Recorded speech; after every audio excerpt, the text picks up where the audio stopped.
talking about. Hey guys. It's just a podcast. Hey, what's going on, guys? Here at the Swamp, get ready to beat LSU.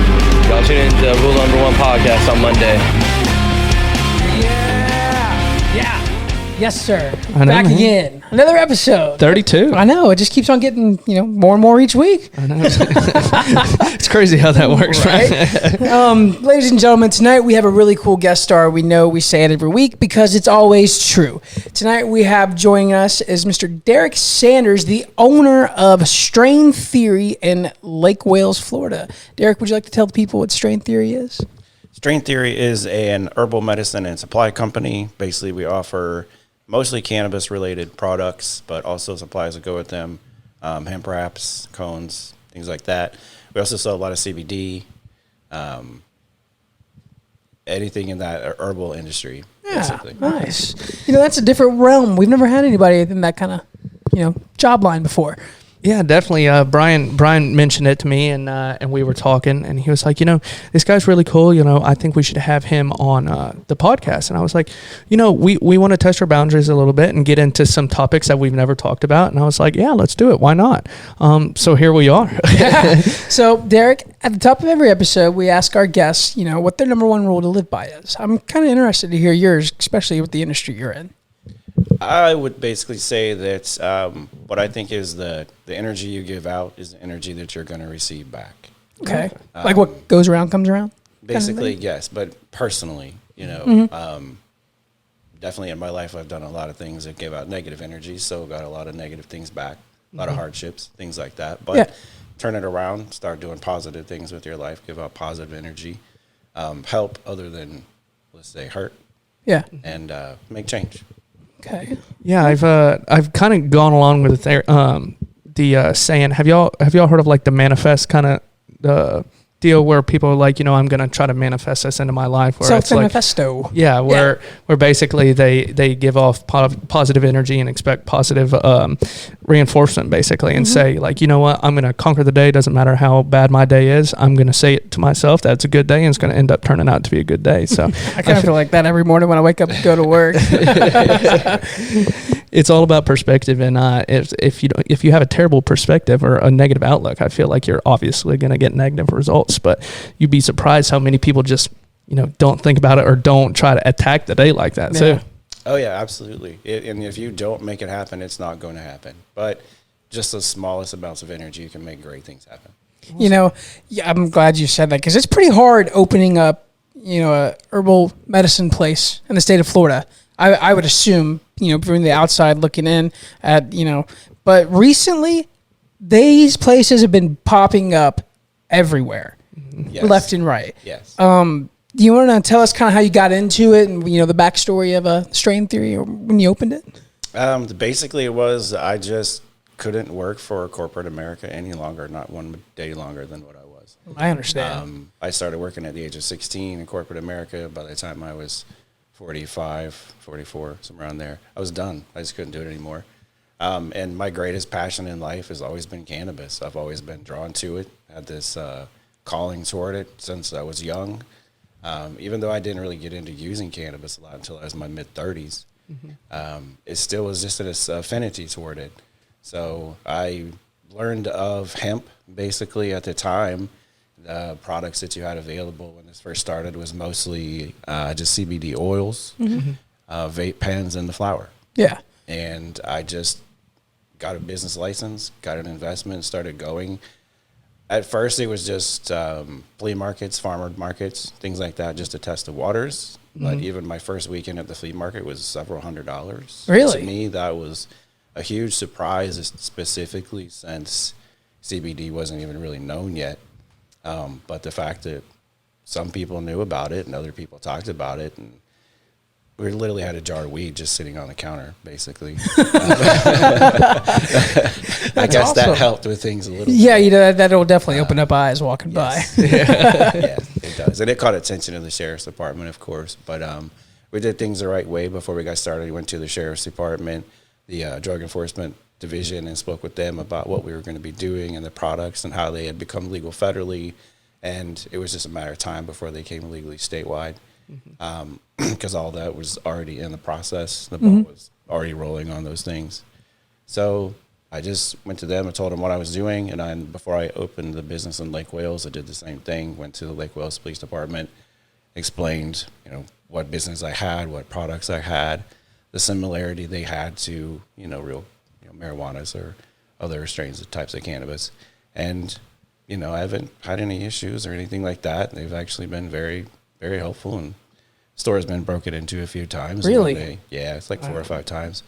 But every time they come, they're very helpful. They're never seem like it's a hindrance to help. They're always willing to help, and they have caught a few people during the process of the break-in. So, I feel like that's like a really that kind of store would be a lot more prone to theft than your average apparel store or your grocery store, just because of the fact that you can break into that store and grab all of that stuff that you have on display there and sell it on the street.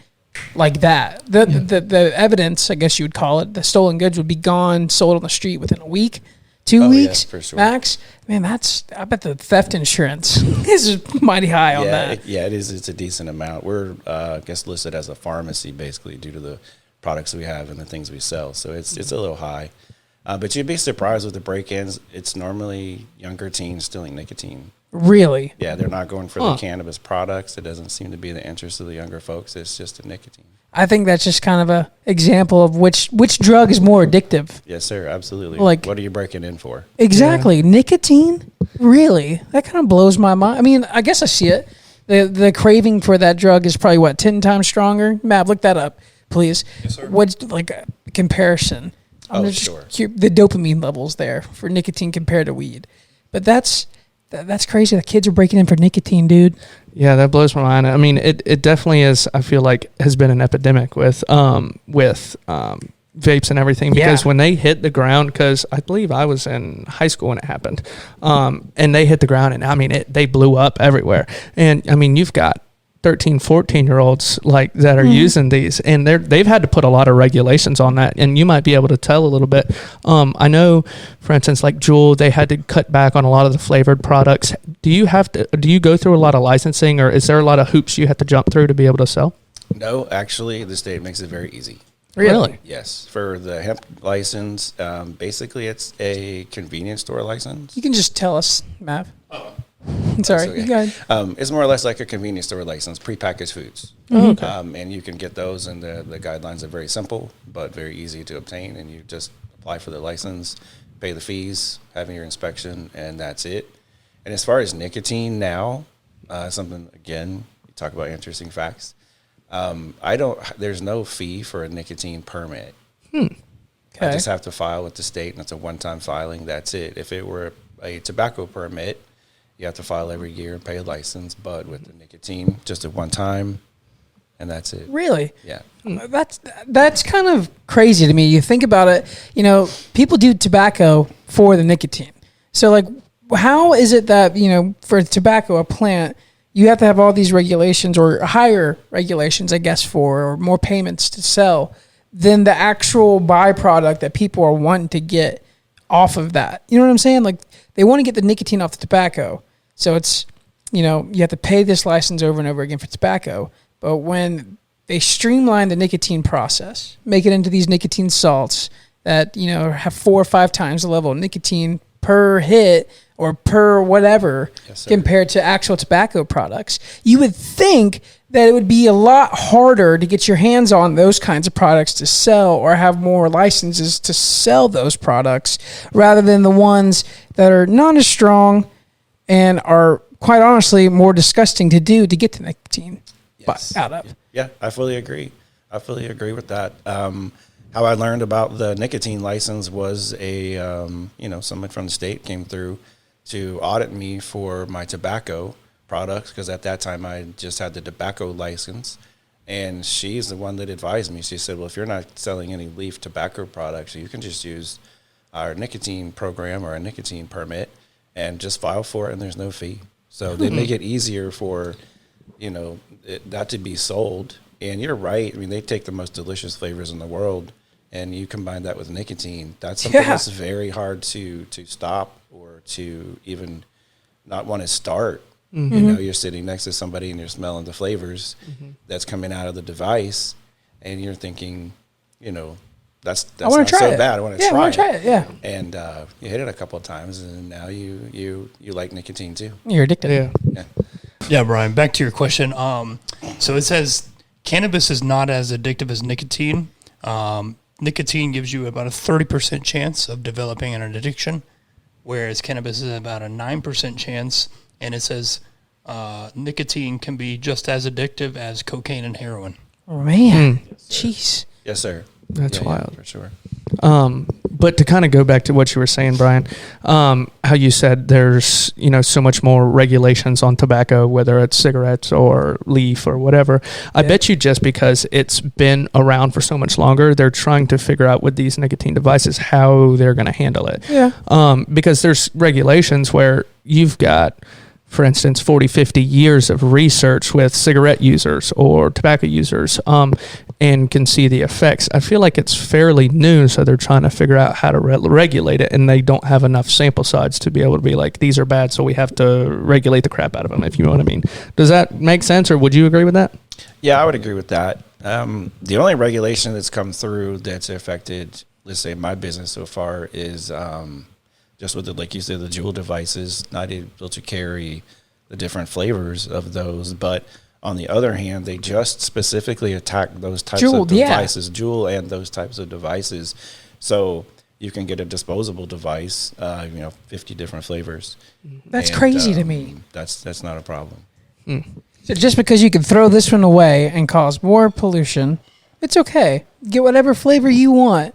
But the one that you can reuse that started it all, I guess the monopoly of vaping, nobody heard of anything like that before Juul. Like, let's be honest. Juul came out, our senior year of high school, junior year of high school, maybe? Yeah, my junior year of high school. So nobody ever thought about that.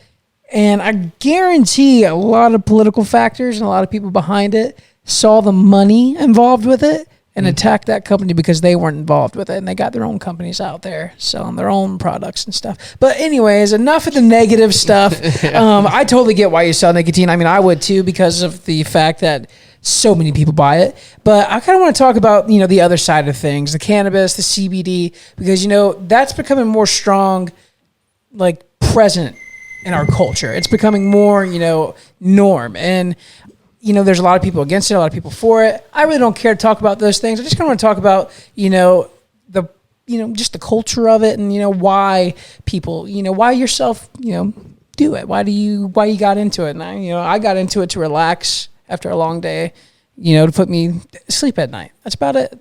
That's about the only time. Yeah, like what flipped the switch at, you said 33? Yeah. Like what made you want to get into it? I have just deal with anxiety, moderate to severe anxiety. I had used medication for approximately a year, and went back and had test results just to see, annual checkups with blood work. And they noticed some numbers were off, had some issues with my liver. So the medication was the only thing that I could be using that was causing damage to the liver at that time. So I decided to get off the medication. I went several years without medication or alcohol, anything. Just went through that struggle for a few years. And a friend said, hey, you should use cannabis, try it. But at the time where I worked, you could be drug tested at any time, just random. Or if you were injured, you're definitely going to be drug tested. So I was always scared of that. But I just came to a point where I said, I can get another job. But if I can live with this and use this and be healthy and feel better, that's what I'm going to do. So I started using cannabis. Honestly, at that time, you couldn't get a referral for it. You couldn't get medical. You were just buying what you could off the street. Yeah. The dangerous way. Yeah, exactly. And then that's what led me into kind of this industry, is because you started just seeing, problems with the cannabis on the street being laced with things like fentanyl, things like that became real scary. And I eventually believed, even though in the beginning we were selling CBD strictly, and yes, CBD has huge benefits. It does help with anxiety, it does help as a great anti-inflammatory, but that's not all that is in the plant. So there's a lot of other cannabinoids that we offer at the store that you can use, and you could get off street drugs, you could get off of prescription pills. You could literally not have to have a medical card any longer with the products available through our industry. On your sign out front, one of the words is kratom. I actually learned about that not too long ago. How it's it's not weed, right? It's not weed. It's not like this. It's this drug that kind of helps weed yourself off. Funny what I did there, but wean yourself off of like stronger substances. It's like, what they use to help people getting off heroin or opioid addictions. When did that start, coming about? Because I honestly, like I said, I never heard of kratom before 2022. Kratom's been around for a long time, and it's just another one of those natural herbal supplements that the government's trying to take down. A lot of different states try to ban it, try to outlaw it. State of Florida doesn't have that plan. They're just going to regulate it like other food products like CBD and things like that. Mm-hmm. But it's been around a really long time. Really? Even here in the United States, people have been using kratom. And as you say, to get off of other addictive drugs, methamphetamines is one. Which is big in Polk County. Let's face it. It's huge here in Polk County. Let's face it. Yeah, it is. And if more people knew about it, less people would use these drugs off the streets or illegal pills or prescriptions. And those people that are trying to go through, drug rehab or even the people on probation, these substances are addictive for a reason. Mm-hmm. They get you. And even though you're on probation, you may try them again and then you get caught. But you can use something like kratom and it doesn't show in a drug screen. They're not looking for kratom, but you can get the similar effects in, larger doses and get what you need legally. That's solid. That's so much better to think about than somebody like cooking or doing the shake. I've seen that before. The shake meth, we watched Breaking Bad before. Come on, dude. The shake where they make it in like the little shake bottles. Like it's bad stuff. You probably know what I'm talking about. Come on, Dave. We practiced this before. Sure.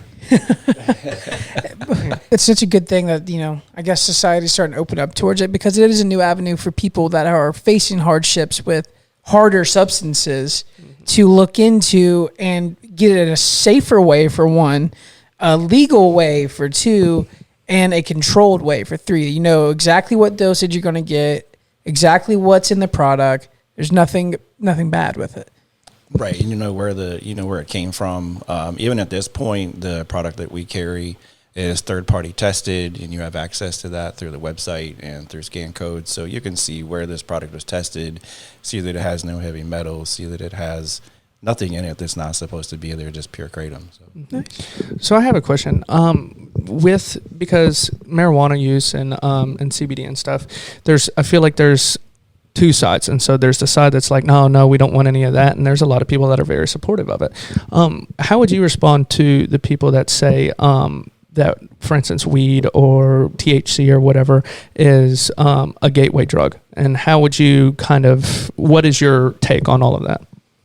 I would say, yes, it's a gateway drug, but it's a gateway drug away from other drugs. Mm-hmm. I personally would have gone back to alcohol, which is much more dangerous, I believe, in time. Mm-hmm. But I didn't do that because I had access to cannabis, and cannabis kept me away from going back to alcohol. Excuse me. And I believe that other drugs can too. I mean, you can use a sativa, cannabis strain and get, a very good energetic high off of it, keep you focused. Yeah. Keep you alert, keep you going, keep you moving. Mm-hmm. Same that you would get from, some other type of drugs that do that, stimulants. I think it's so crazy that one plant, right, can be altered in so many different ways to make you feel this way, to make you feel this way, to make you feel this way, just because it's either grown a certain way or it's grown in a certain region. Man, it's been used throughout history, like for thousands and thousands of years. It wasn't just hippies in the 70s picking this stuff up for the first time. Like, hey man, look at this, it's weed. No, it's been used in medicine for a long time. And I'm just, like I said, it kind of went away in our modern society. We started turning towards the pharmaceutical drugs, the stuff that's produced in labs. And, people lived a lot longer before pharmaceutical companies came out. And I'm not saying like age-wise, I'm talking about just in general. in history before that types of drugs came out, and they used cannabis, they used hemp, they used all these other different kinds of drugs. And I just think it's cool how, like you said, things come full circle back. Like earlier when your rule one to live by, it's coming full circle. I think that's pretty cool. Yeah, I'm definitely interested. Being working in the agriculture field. Whenever you buy your products, you're buying pretty much already packaged, everything like that. Do you actually sell the marijuana like as in itself? Or are you like a medical dispensary, or is it just like the oils and things like that? We have available it's the hemp flower, which is basically what all of the CBD and the products that are made from CBD are extracted from. Mm-hmm. There are different ways that that's used. So we have the basic raw organic flower that looks, smells, has similar effects to real marijuana, but it's hemp, so it's just regulated differently. Okay. Then we also have other options that are fortified with different types of THC, or let's say Delta 8 and HHC, where they use an isolate powder of those concentrates and they apply it to the flower. They tumble it, dry it, and then when you smoke it, then you're getting either Delta 8 or HHC. Okay. So those options are available too. No, at this time, I can't do medical marijuana.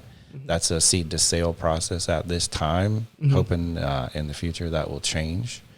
But right now, that's kind of big industry that you have to be set up with quite a bit of funds to be able to do that. So you're just in pretty much hemp, right? Correct. Everything that we sell is hemp based. That is cannabis. Yes. Okay. Absolutely. Okay. Yeah. I misunderstood, but yeah, that's I was curious because I thought that I don't have enough research or whatever, and Maverick might be able to tell us. But I knew there was tons of regulations in terms of growing the marijuana itself in the state of Florida. And I know there's a lot of people that have kind of in our field have thought, the citrus industry is going down. This might be another route that we could go down just because it's such a big growing field. And I think, honestly, it'll be legalized in the future for recreational use. And if that happens, I feel like it's the next cash crop of the state of Florida. Yes, Oranges are out the window. Yes. It's a perfect greenhouse environment for it to grow quick and cost effectively. Like it can grow naturally here if people just put seeds out, and you're going to get good product. But yeah, you're exactly right though.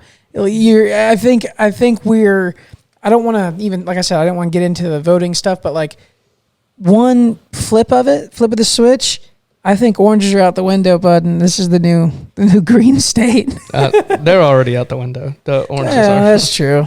Yeah, hemp's already beginning to take over, and it will continue to take over. My personal advice, if I were you, were going to get into hemp, I would get into the fiber core hemp. I don't believe that many people in the state have applied for that license yet, and the need and demand for that's going to grow. In this state, with the amount of sunlight we get per year, you can get 3 crops. All right, let's go start tilling the backyard. You don't have to cure, you don't have to dry, you don't have to do anything. You just test to make sure it's under legal limits, which it definitely will be when you're using the fiber type hemp. And you really can make a ton of money at this point. A lot of people, and whether I don't know at the off the top of my head if people do it. I know we haven't, but we do. We use hemp as a pre-crop, and I don't believe we harvest it or sell it anything. But hemp is a big pre-crop, and it puts nitrogen in your soil. So if your soil is low on nitrogen based, people will plant it, whether you're planting salt or strawberries or whatever, and get those nitrogen levels up in order for the second fruit or whatever you plant to have those levels right. That might need to be something that we need to look into if we're planting all these pre-crops with hemp and be like, oh, maybe we should actually harvest it instead of cutting it down. I'm so glad you said that, because I was sitting over here thinking we did that I used to work in a grove service out here in Alturas before, and we had some really, dry soil. It wasn't really working. It wasn't doing this job. And this guy brings in these bags of hemp seeds, and I'm like 19 and green into agriculture. I have no idea what's going on. I just see this pot leaf on the side of a bag and it says hemp seeds. I look at my boss. I said, I'm not doing this. He said, doing what? I said, I'm not planting pot. I'm not going to grow pot out here illegally. I'm working for you. He said, no, idiot. This is not that kind of hemp or strand. This is to do exactly what Nate said there. And it was so funny. Like, we went out there, we had this old, like, you would love it. It was like a 1920 seed spreader. So like it punch the holes in the ground and would drop the seed in as it was punching. Old machinery. They call them a drills. Yes. Yeah, old machinery. And we had to stay on the back with a stick and like spread the seeds out in it. But 3 months later, I swear to God, there's a little pot leaf. It looked like a little pot leaf sticking up out of the ground. And it worked. It worked, man. Our nitrogen, our soil tested so much better. I think that's a smart move. And like you said, I think people should start investing into that quick. They definitely will regulate you though too. Yeah. In terms of if you do have hemp planted for a pre-crop, they will come out there and check you to make sure there's your levels are right. Because you can get in some big trouble if they're not. We had a dude check us. Yeah. Yeah, you can. But at the point now, I think with them understanding that it's new and people just trying to learn, they're being very, let's say, polite about it. Mm-hmm. They just make sure that they say dispose of it, but basically you just have to burn it or incinerate it to get rid of it. So not a lot of trouble right now going on with it, with a lot of understanding that it's going to be a learning curve for everybody, citizens, farmers, the government, everybody's got to try to figure it all out. So I don't think you're getting too much trouble right now, but once everybody understands what it is, if you did have a hot crop, you might get into some trouble. Yeah. And then you got to worry about the teens or whoever coming by and harvesting your stuff. You gotta get some guards. There's a place in my hometown right outside of Fort Meade, right north of it, that is actually they used to do like greenhouse like trees, like orange trees and stuff, like mini orange, like a nursery. It was a nursery, and they would ship out these things. So about a year and a half ago, I'm driving into Fort Meade. I look over to my left, and all these greenhouses are just stripped down. Right, it's just a plastic PVC for these houses, and I don't go to Fort Meade as much as I should to see my family. So the next time I'm coming into Fort Meade, they got barbed wire up around these greenhouses and stuff. Man, they ripped out that whole nursery and made it into like a cannabis hemp growing area. Like there's probably over 500 plants there. I hope they don't get robbed now, but it's getting there. Yeah, put a whole new meaning on a greening disease. Yeah. Exactly. Sure. But in terms of, would you say, so I'm trying to put this in an agriculture sense. Where do you see this going in the future? For instance, if it does become recreational, where do you see how is this going to pan out? Do you think we will become recreational? Do you think it'll kind of just be super regulated, or how do you think the future of cannabis is going to go? I do believe in Florida that it will become recreational. I believe that the government or politicians of the state, they want Florida to be the largest recreational market in the world. Really? They want it to draw the highest amount of tourism to make high dollar. So it definitely would if they did. That's what's going to happen, for sure. That's what's going to happen. But with the hemp industry is going to continue, especially, like I say, with the fiber. But even with the minor cannabinoids like CBD, CBN, CBG, THCV, those specific cannabinoids are just going to continue to grow in popularity, grow in sales. That market isn't set to be saturated until like 2048, 2050. Wow. My personal belief is that you'll see CBG sitting on the shelf right next to ibuprofen and Tylenol, things like that, because it has the same effects and it's all natural. It's not lab created or synthetic. It's extracted straight from the plant, put into a capsule form or a liquid form, a sublingual, however you want to use it. But it'll be right there. It'll be one of the top pain relievers that people use on a daily basis. I could see that. I definitely could. I think I could see that, but there's a lot of people out there, like you were talking about earlier, how, you were at your job and you tried it, but you were kind of scared to do it because, you could get drug tested and you could lose your job. And that's a lot of people are like, man, if I lose my job, I lose my life. I lose my livelihood. I don't get to go do what I want. And I feel like, I don't want to beat a dead horse, but that's kind of bullcrap in my experience. People go out and drink all the time when they get off work. They don't get drug tested for having a beer after work. What's the difference for people? I just don't see it. Well, it's illegal for one in some places. Once it gets recreational, do you think that kind of you don't think that'll kind of relax? I mean, It will. Even in like Major League Sports, like Major League Baseball and basketball, I believe, are no longer testing for cannabis. And that'll continue to trend. And I also think other jobs, they're just going to stop testing for it. Amazon, I think, no longer tests for it. Walmart doesn't test for it. Unless you're injured on the job. Then NASCAR didn't. Yeah, NASCAR. Hey, 3Chi, Kyle Busch. Yeah, nice, nice. That was my next question for you. You were talking about people growing and the industry getting there.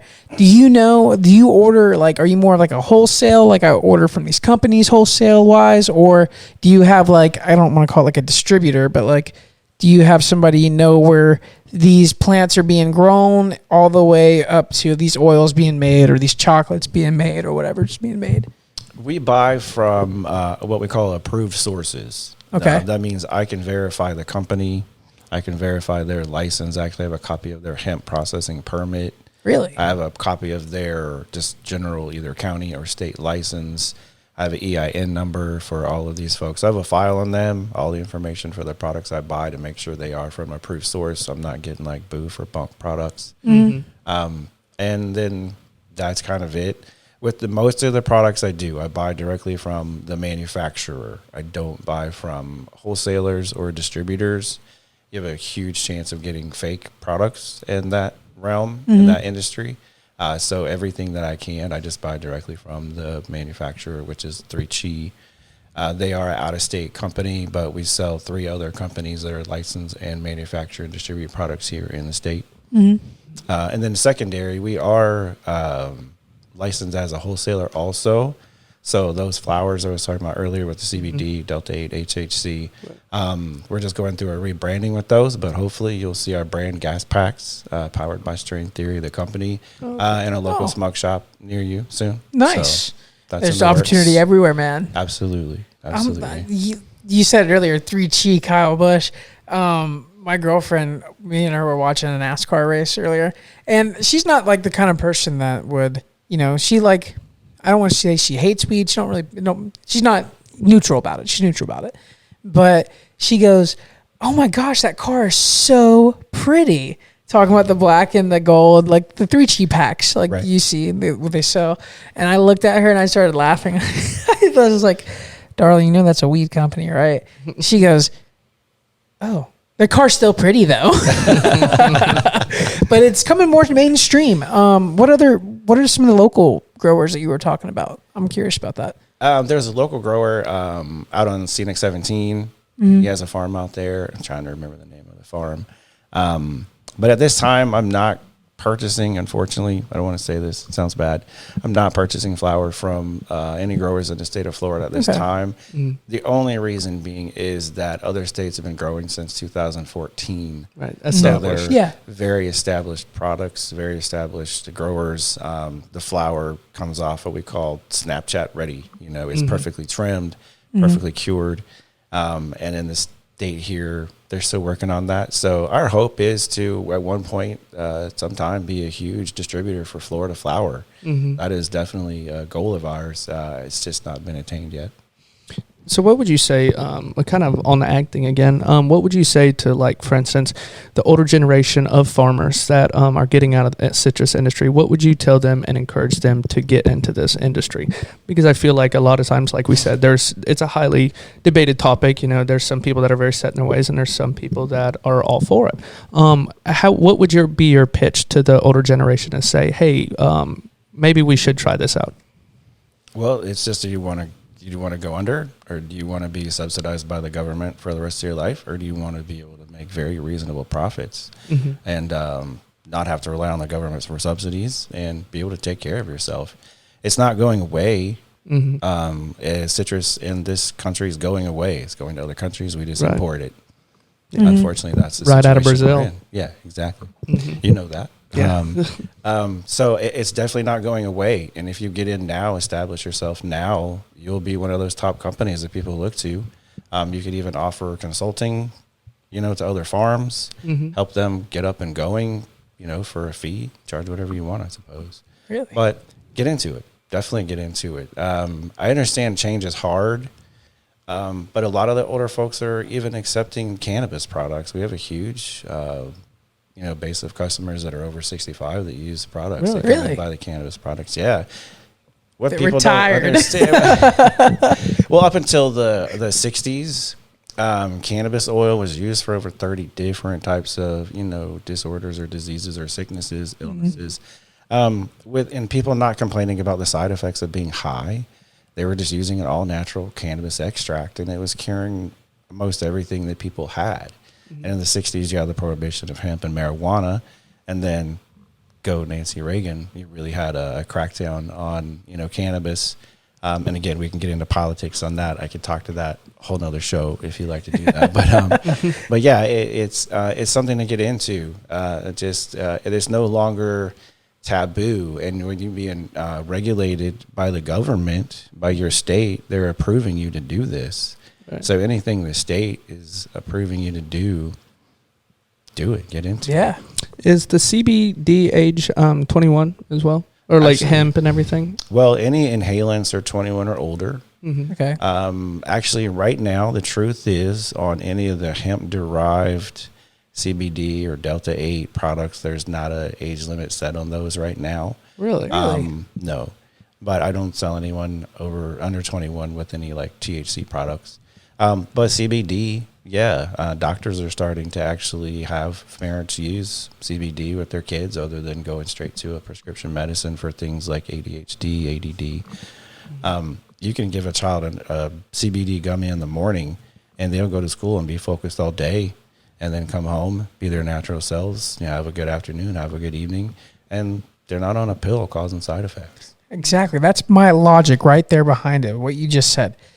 If I'm a parent, myself, to my own body, I think about it. I'm like, am I going to really put something in my body that was created in a lab out of nothing, just a bunch of pretty much shit thrown together at one point, and they went, oh, crap, it actually works? Or can I look at this side of the spectrum for, all right, well, that grows there right outside my window in the sunlight naturally from Mother Earth, and it can help me feel better. That's just kind of what, my perspective on it is. I think, I'm glad you said that. I think parents should move towards that. I think natural remedies are making a comeback for a reason because, these big pharma companies, the trust is kind of going out the window right now, especially in my book, personally, I guess. Yeah, I know there's definitely been a big push for like organic stuff, even with Brian and I were talking about this the other day, like deodorants and stuff. There's big time in deodorants and personal hygiene products that were been organic or more herbal because of the fact that there are some of these that have metals, like you mentioned before, and that could be very detrimental to your health. But I feel like it's important to be able to just know where your product's coming from, whether it's herbal or all natural or whatever, and just make sure you're not putting things into your body that are absolutely going to damage it in the long run. But it's I know aluminum was a big thing in deodorant, and my sister's actually all for it. She I can't remember the company that she helps out, but she's like a pro staff or whatever with this personal hygiene care, and they're like aluminum free. That's what they preach. But super interesting in my opinion. I think it's a great time to, get into our Snow questions, bud. Yeah, definitely. Darrick, we ask this question every episode. If you could have 3 people out to dinner, dead or alive, who would your 3 people be? That's a very interesting question. It's a little tough. Let me think about it for a moment. Yeah, definitely. I would definitely say my grandmother. Okay. As one. I don't feel like she lived long enough for me to get to know her as well as I could have. She was a very intelligent woman, had a lot of knowledge to pass on, and especially about agriculture, things like that. She grew up here in Florida, South Florida. So she would definitely be one. Man, that's a real hard question. We've gotten celebrities, we've gotten Everything. comedians, family members. I would say Chris Cornell. Okay. Singer, artist. I definitely felt a great connection with him through his music. When he died, I definitely cried. That was a very hard day, very upsetting. So he would I'm be, not meaning to laugh at number that. one. No, that's okay. That's fine. It's something. Music has that special thing Yes. to you. I mean, it always can. If you have that good artist, you can always relate to them too. Yeah, and I'm probably third. I don't know, maybe Governor DeSantis, just to see what's on his mind, to see where he's going and what path he's going to take. Yeah, I'm very interested. He's Oval Office, boys. He's on the path to the Oval Office. Yeah, he is definitely, I think, is running his campaign right now. Yeah, make America Florida again or something like that. I saw some ridiculous commercial the other day. It was crazy. Have you seen it? Matt, please pull that up. Yes, sir. I think it was like, I saw it on TikTok. It was like his, I guess, like, make America Florida again or something. Make America like Florida. It was crazy. It was a political play. It was the start of the campaign, I believe. Yeah, I try to stay out of politics, but I did enjoy how DeSantis opened up the state, and we could do a lot of things that a lot of people were regulated on around the country with COVID and everything. That was very enjoyable for me, and not having to be locked up and locked down and everything. Did you find the video? No, not a video, but I did find a flag that you can order on Amazon. So it's out there. I'm telling you, it's out there. Like this idea has been out there for people. That's a nice picture, by the way, Nate. Yeah. Thanks, I took that. See, Yeah, I told you. Look, Florida. yeah, that's his. America, Florida. That's going to be his statement, man. Like the MAGA. That's going to be on the next hat. Huh. It's crazy. But Apparently, Donald Trump is not a big fan of him anymore. Really? Yeah, he endorsed him and said big things at first. You know, we want DeSantis as the governor of Florida, and apparently now he's openly like not respecting him. Well, yeah, because he's his competition now. Yeah. He's got to get the nomination. The nomination. They've been feuding on Twitter. Yeah. So that's a good answer though. Nobody's ever said him, and I'm shocked by that. We're 32 especially being episodes Florida. in. Yeah, that's really cool. I'd like to speak to him just to see about where the cannabis industry is going. Yeah. What he knows about it. I'm sure he understands where it's going, or he sees where it's going. Just to see what opportunities would be for a small business like myself to get into that industry also, not just the hemp, but also, marijuana. So that would be definitely a good reason for getting his ear, I suppose. And he's a big businessman. He wants, cash flow going into the state. He wants to be, he wants to bring people to Florida. And kind of like what you were saying, how the future you were thinking that they want it to be the hot spot. And if he could do that, I mean, he would bring in a lot of revenue for the state. Yeah. All right, I got my next question for you. We don't get to ask this a lot because this is my actually first time I'm going to be asking this question because you are a guest and this is a part of your background. Do you remember the first time that you smoked weed? And how was it? Let me give yes. There were let's separate it by 3 different times. Okay. The first time I was young, I was in high school. In early high school, tried it, got no effect. Didn't affect me whatsoever. I've heard people say that before too. Yes. Like they done it the first time and they were like, they never did anything to me. I'm never doing it again. Right. Yeah. Yes. And then my senior year of high school, we're at a situation where we'd already, of course, been drinking alcohol. Marijuana was induced, and that was a very bad night. Yeah. That was just a bad night. Wouldn't go back and do that again. And then the third time, like say in my 30s, when I began using regularly, that was the most pleasant experience. It was with some friends and just used a small amount. Mm-hmm. And all my anxiety was gone for hours. I was in the kind of a bliss state, happy, very social, which is kind of hard. It can be with people I didn't know. There were friends there, let's say, and then the people there I didn't know, which normally I would be a little nervous around people in that situation, but I had the best night. Mm-hmm. And that just opened my eyes that, it can be used. When used properly, it can help. The first time I ever tried it, dude, I think I was like 19. I was out of high school. I never did it in high school growing up or whatever. I was in college, but I kind of take it for granted thinking back at it now. Cause I was down in South Florida and like right outside of my college, there's nothing but just beautiful landscape, like swamp, Florida, like natural beauty at its best. There's literally a panther reserve 10 miles from our front gate at this school. And there used to be a lot of open property out there where you could just go sit out there and look underneath the stars. And you'd see everything, man, everything. And, I just thinking back at it now, like, dang, I did it for the first time underneath a beautiful starlit night out in the Florida, swamp backwoods kind of thing.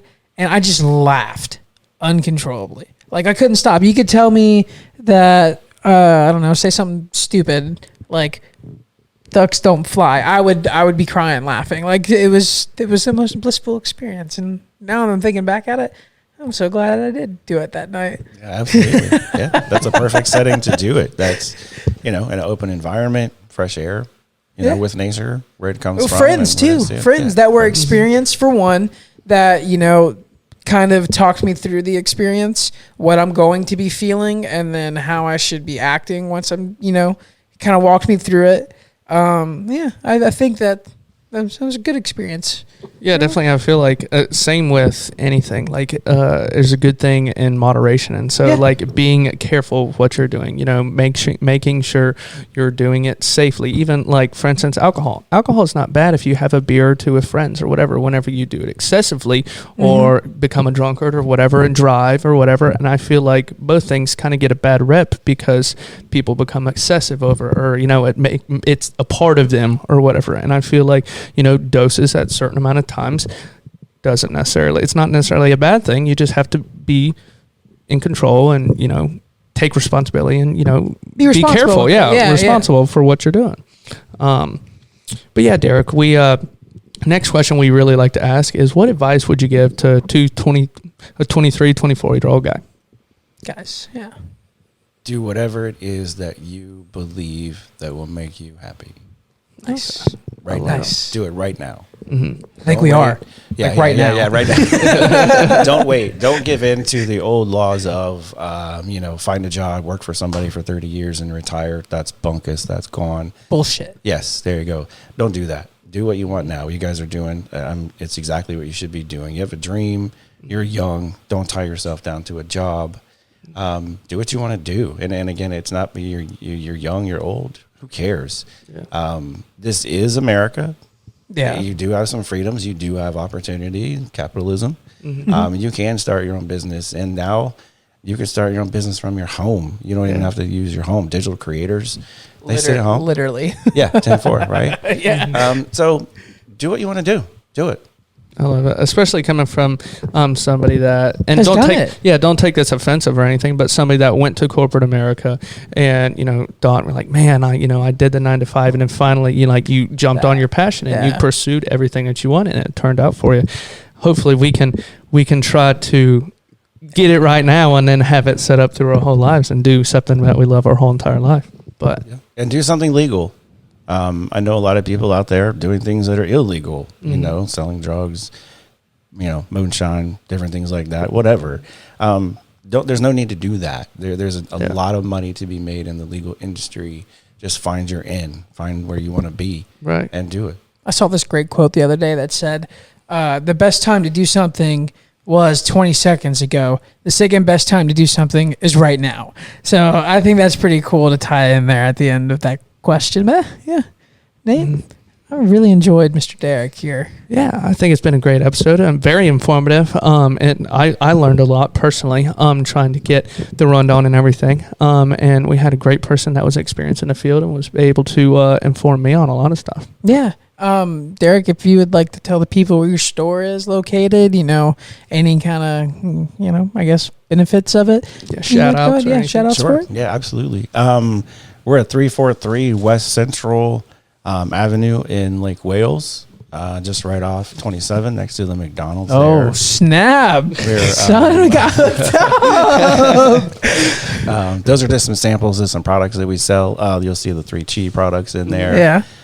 There's also another brand called Sky Hio, an excellent brand. Again, so this is a Delta 8 vape, right? Yeah, Delta 8 vapes. There's a couple Delta 8 vapes in there. There's a couple pre-rolled cones that are actually... with the wholesaling that we do, those are pre-rolled cones that we actually make in our facility there in Lake Wales. And this is a gummy. Yeah, some gummies, some Delta 9 gummies. Basically, if you are using cannabis and purchasing off the street, stop. Mm-hmm. Yeah, you don't have to do that anymore. You can actually go to a place without a medical card. Give this back to him before I get in trouble with it. No, that's yours to keep. Those are for you guys. Sweet. You don't have to do that any longer. You can come into a store like mine and you can get whatever it is that you're getting off the street, edibles, flower, vapes. You can get something similar that's going to give you the same effects, and you'll know where it came from. Mm-hmm. You know that it's been lab tested. You know that you don't have to worry about it being laced with anything. Right. And that's it. That's really the purpose of the business. Just get people to stop buying drinks off the street. Definitely. Come to us, and we'll help you out. Absolutely. I appreciate it. Check out my man Darrick and Straight in Theory, guys. Yeah, man. I appreciate you coming on, Yes, Darrick. Guys, don't forget, check us out on Instagram, TikTok, Twitter, YouTube. That's Rule, the #1 podcast. Guys, remember to like and subscribe. It really helps us out with the algorithm so we can keep doing what we're doing. Yeah, we keep on gaining followers every day on TikTok, which is nice. Kind of see our messages growing little by little, bud. Yeah. We're coming for you. So we'll see y'all next week. Peace. Thank you, Darrick. Yes, sir.